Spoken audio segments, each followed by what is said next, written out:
Welcome into Steelers Talk. I am your host, Jack Sperry, and today we got a lot to talk about here on Steelers Talk, namely around last year's All-Pro wide receiver, Brandon Aiyuk. We have talked about Aiyuk continuously on this channel. The people that have watched here know that quite a bit, and today we're going to be covering the latest around Aiyuk's situation and why I believe the Steelers are a mere hours, if not minutes away from acquiring an All-Pro receiver this late into the offseason. And then I also have today's practice report from Latrobe. This morning, the Steelers practice. Russell Wilson, Justin Fields. I'll let you guys know everything that happened in Latrobe this morning as well. But before we get into all the content today, get us started by letting me know your opinion on Brandon Aiyuk. Is he worth $30+ million per season on his next contract? Would you pay that figure if you were GM Omar Khan? Simply give me a yes or a no to kick off today's show. So now let's start with the Brandon Aiyuk latest here. Of course, we have had a bunch of rumors all throughout the offseason. The Steelers really thought they were going to be able to land Aiyuk around the NFL draft. There was even reports that the Steelers had some sort of deal in place for either Aiyuk or Debo at the trade or at the draft, and nothing ended up happening, of course. But now it seems like the Steelers are knocking right on the door of acquiring the All-Pro wide receiver. So let's start with the news from last night from ESPN's Adam Schefter, saying that the Patriots have decided not to explore a trade possibility with Brandon Aiyuk. There was also another report later from Mike Mayoko from NBC Sports that the reason why Brandon Aiyuk wasn't a Patriot is because he didn't want to be a Patriot. They were willing to pay him about $32 million per season, and they had a trade in place with San Francisco that would have been acceptable. However, Aiyuk didn't want to go there, so the Patriots decided to leave the table. Then we get to early this morning from Mr. Ricky. You guys know the Steelers legend Ricky here.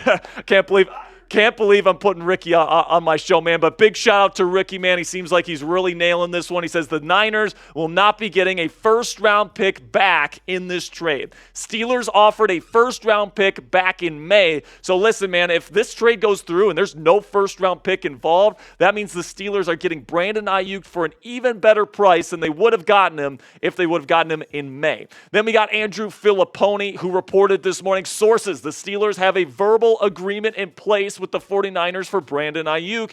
All the terms of the deal and contract details are being hammered out now. The wide receiver is coming to Pittsburgh. And then I heard earlier this morning from a source that the Steelers are actually willing to pay Brandon Aiyuk upwards of $30 million per year. So not just 30, it's going to be higher than that if they are able to land Aiyuk in a trade. However, nothing is official yet. Jordan Schultz came out earlier today and said, sources, there is still no deal between the 49ers and Steelers on a trade that would send wide receiver Brandon Aiyuk to Pittsburgh per multiple sources. The two sides have spoken. They continue to speak, and the situation remains fluid. But as of this post, there is no agreement on all sides. So listen, man, this feels extremely, extremely close. And right before we actually filmed this, Mike Florio and the NFL Network insiders said that it seems like an eventuality that the Steelers are going to land Brandon Aiyuk in a trade before the start of the 2024 season. Now, in terms of what this trade is going to look like, because that's what Steelers fans want to know, right? How much is this going to cost the Steelers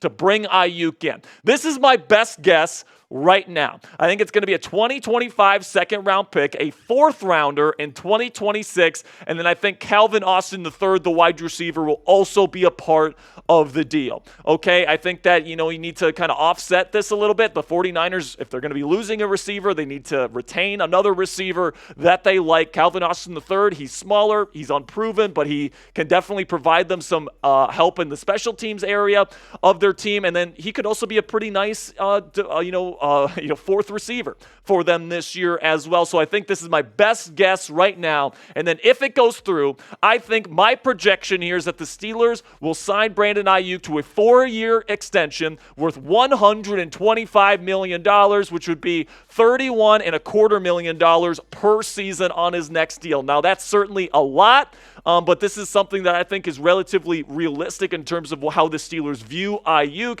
They see him as a true number one receiving weapon, and that's what they will end up going out and doing. Now, my take on this whole situation here, guys, is that the Steelers are serious. If the Steelers are serious about going all in, trying to win Super Bowls with this group, with T.J. Watt and Patrick Queen and Cam Hayward and George Pickens and all these guys, Minka Fitzpatrick, they're trying to win championships now, and that move to sign Russell Wilson this offseason certainly points to this team trying to win now and try to get Cam Hayward a championship before he retires.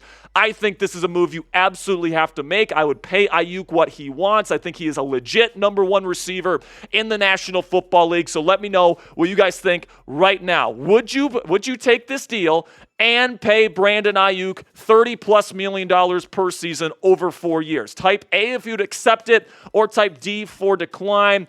In a second here, I'm going to be talking about our sponsor today at Game Time. When I'm talking about Game Time here, all you guys got to do to pass the time here is go down there in the comments section and answer today's pinned question. And with that, let's have a word from our sponsor here at Game Time, which is the fastest and easiest way to buy tickets for the sports, music, comedy, and theater in your area. With killer last-minute deals, all-in prices, views from your seat, and their lowest price guarantee on any ticket to any event, Game Time takes the guesswork out of buying tickets to whatever event you choose. Guys, I'm somebody that likes to get tickets kind of last minute, whether it's a concert with Cassie or a ball game with Coop. I'm somebody that kind of likes to wait, kind of spur the moment type deal, and Game Time actually rewards me for that by giving me flash deals the closer I wait to the event. And what that means is that they drive down the prices before the event starts. So that's you can get even better tickets if you wait longer, closer to the event. And they also have the lowest price guarantee on any ticket to any event on any ticketing app. So this is the only ticketing app that you need on your phone.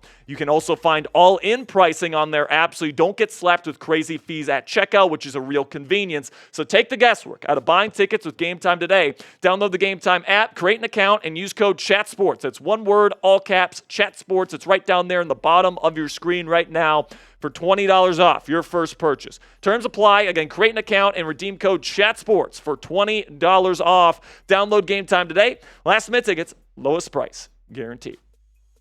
So now let's get into my practice report from Wednesday's practice. Now, obviously, there's a lot of stuff going on right now, man. There's a lot of people kind of just waiting on the edge of their seat about Brandon Aiyuk, and understandably so. This is a big deal for the Pittsburgh Steelers. But also, man, we got a very interesting quarterback competition brewing in Latrobe, and I think it was another good day for both quarterbacks. Russell Wilson, I think, is continuing to show that he's sharp, that he's accurate, that he's efficient. He's getting the ball out quickly, and he's getting through his reads at a professional level. And then Justin Fields continues to show flashes that make you think that he could be the long-term future at the position for the Pittsburgh Steelers. He had a couple nice throws over the intermediate part of the field again today, and that's absolutely stuff that you want to see. Some of the other standouts at practice today, in my opinion, George Pickens had an unbelievable one-handed catch on kind of an errant throw from Justin Fields where he leaped up, made the catch with one hand, and then continued onward. It was a really cool play.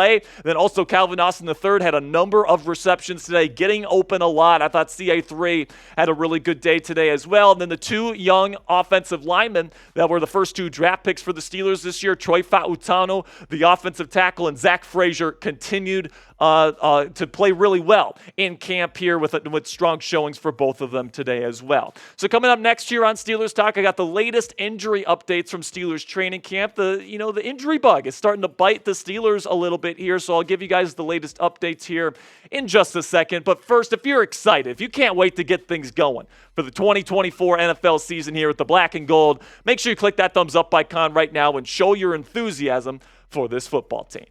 Let me get to the injury updates here. Keanu Benson was in shorts yesterday. It seemed like he just had a veteran day off or whatever because he was back at practice. He practiced fully today, so it seems like there's no injury involved with Benson and everything is going to be just okay. But then there's some other guys that are dealing with injuries here that the Steelers are expecting to be big-time contributors for them this year. Alex Highsmith sat out today's practice with that groin injury he suffered yesterday, and then Patrick Queen with the ankle still that he suffered on Friday Night Lights. Have not seen him in practice since that moment. Then Deshaun Elliott also left practice today, with multiple ailments. I think that it's just bumps and bruises, that come with play. I think he's going to be just fine, but he did come out later in the practice limping, and he didn't come back. So hopefully Deshaun is okay, and that we'll see him on the field soon. So make sure you guys shout out your guy down there in the comments section. Which player are you the most excited to watch against the Texans on Friday, man? Is it Justin Fields? Is it Calvin Austin III? Is it Van Jefferson? Is it somebody else? Let me know down there in the comments section. Who can you not wait to see in black and gold on Friday night? And if you're a real one, make sure to type "Here we go" in all caps if you are a real one, man. Really do appreciate all of your guys' support. If you made it to the end of the video, that helps out the YouTube algorithm. It tells YouTube that you really enjoyed our content today, so I greatly appreciate it. So if you want to identify yourselves, you can put "Here we go" in all caps. And don't forget, make sure you guys click that subscribe button right now, because we're going to get our watch parties going here soon, guys. And those are a lot of fun. So make sure you click that subscribe button and join our family.